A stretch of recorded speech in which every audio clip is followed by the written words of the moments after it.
School কলেজে ভর্তি হওয়ার সময় আমাদের হাতে একটা বড় ফর্ম ধরিয়ে দেয়। সেখানে নিজের নাম, বড় হাতের, ছোট হাতের, বাবার নাম, মায়ের নাম, ঠিকানা ইত্যাদি অনেক তথ্য দিতে হয়। এছাড়াও আমাদের প্রয়োজনীয় অনেক কাজে ফর্ম পূরণ করতে হয়। ঠিক এ ধারণা থেকেই বিভিন্ন ওয়েবসাইটে আমাদের ফর্ম পূরণ করতে হয়। যেমন আমাদের ফেসবুকে অ্যাকাউন্ট ক্রিয়েট করা, লগ ইন করা, জিমেইলে বা অনেক ওয়েবসাইটে বিভিন্ন প্রয়োজনে আমাদের ফর্ম পূরণ করতে হয়। তো আমরা এই ভিডিওতে ফর্ম নিয়ে জানার চেষ্টা করব। এজন্য আমি একটা ফাইল ক্রিয়েট করে নিচ্ছি, 07_form.html। তো ফর্ম নিয়ে দেখার আগে আমরা কিছু ইন্ডিভিজুয়াল ফিল্ড নিয়ে দেখব। এজন্য আমি একটা এসছি ইন্ডিভিজুয়াল ফিল্ড মিনিং হচ্ছে যেমন ফুল নেম দাও, পাসওয়ার্ড দাও, এই টাইপের।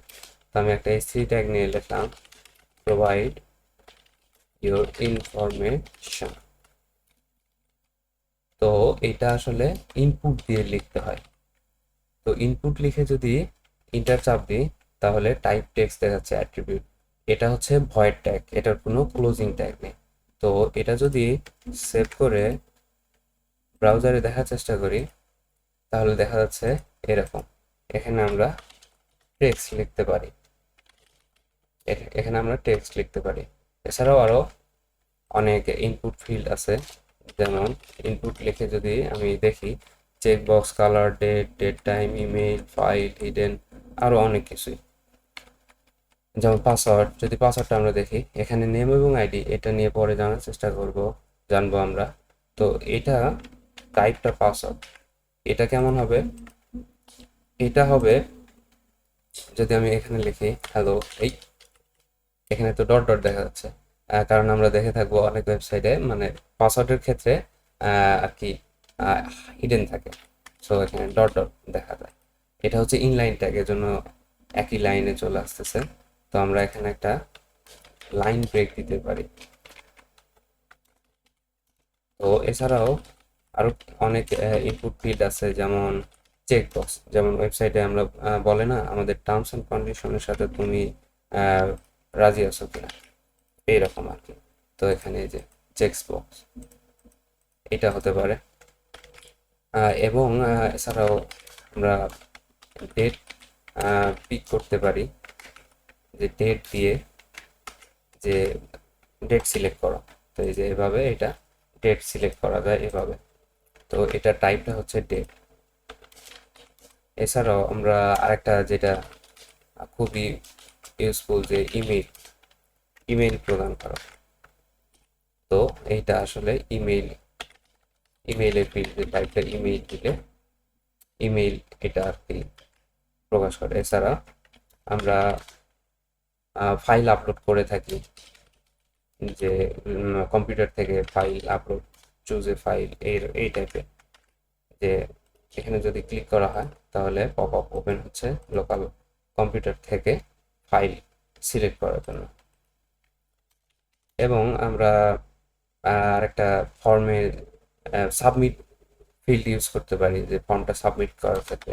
এজন্য আমরা ইনপুট টাইপ সাবমিট দিতে পারি, আর এখানে ভ্যালু দিতে হবে যে সাবমিটেড। তাহলে এটা দেখাবে যে এখানে সাবমিট, এটা বাটনের মতো, তবে এটা ইনপুট ফিল্ড। এছাড়াও আমরা অপশন দেখতে পারি।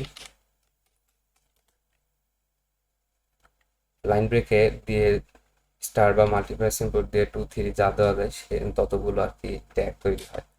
তো আমরা সিলেক্ট অপশন দেখতে পারি, যে আপনার কোন কালার পছন্দ, এরকম তো থাকে। তো এখানে সিলেক্টের মাঝখানে অপশন দিতে হয়, যে হোয়াইট বা ব্ল্যাক বা রেড। তো এরকম অপশন থাকে, যে কোনটা কোনটা সিলেক্ট করবা। যেমন জেন্ডার থাকে বা অনেক কিছুই থাকে। তো এভাবে আর কি সিলেক্ট ট্যাগের মাধ্যমে অপশন দিয়ে এভাবে আর কি করতে হয়। তো আমরা এখন একটা সাইন আপ ফর্ম তৈরি করার চেষ্টা করব। তো আমি সবার উপরে গিয়ে এইচটিএমএল ট্যাগ দিয়ে লিখলাম please sign up, sign up করো। তো সেজন্য আমরা ফর্ম ট্যাগ নিতে পারি, যে ফর্মের ভিতরে সবকিছু থাকবে। একটা ইনপুট নিতে পারি টেক্সট টাইপের। তো এটা যদি ওয়েবসাইটে দেখি তাহলে এখানে দেখা যাচ্ছে, এটা বোঝা যাচ্ছে না যে এখানে কি দিতে হবে, বলে দিলে ভালো হইতো, উপরে লেখা থাকতো যে এটা না ফুল নেম দাও বা ফার্স্ট নেম দাও এরকম। তো আমরা একটা অ্যাট্রিবিউট ইউজ করতে পারি, সেটা হচ্ছে প্লেস হোল্ডার। প্লেস হোল্ডারটা হলো আপনি যখন এটা ফিল আপ করতে যাবেন, যখন কিছু লিখবেন না তখন আর কি এটা দেখাবে যে ফুল নেম।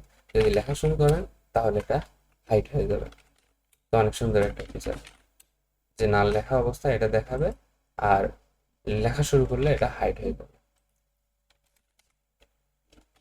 তো আমি দুইটা লাইন ব্রেক দিলাম, এবং আর কি থাকতে পারে, যে ইমেল, ইমেল দাও।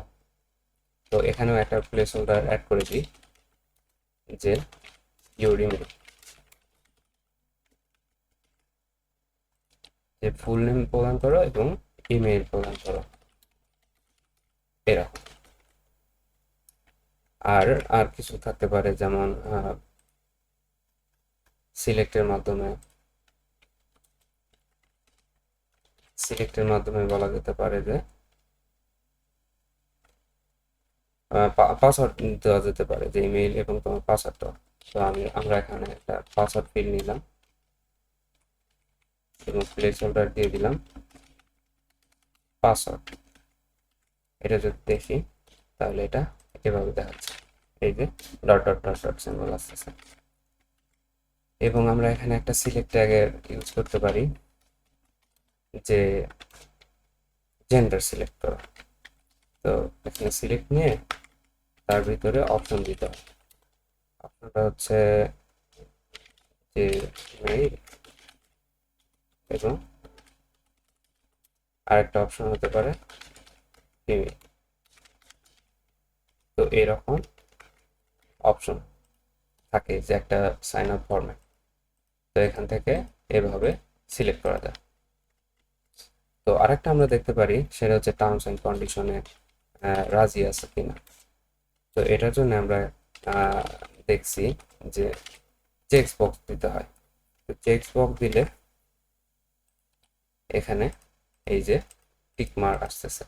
তো এটা বোঝা যাচ্ছে না যদি আমরা এখানে লিখে দিই যে স্প্যান ট্যাগের মাঝখানে যে I agree with terms and conditions, তাহলে দেখতে পাবো যে এটার পাশে এটা লেখা আসতেছে। তাহলে বোঝা যাচ্ছে যে এটা চেক বক্সটা বোঝাচ্ছে যে টার্মস অ্যান্ড কন্ডিশনে রাজি আছে।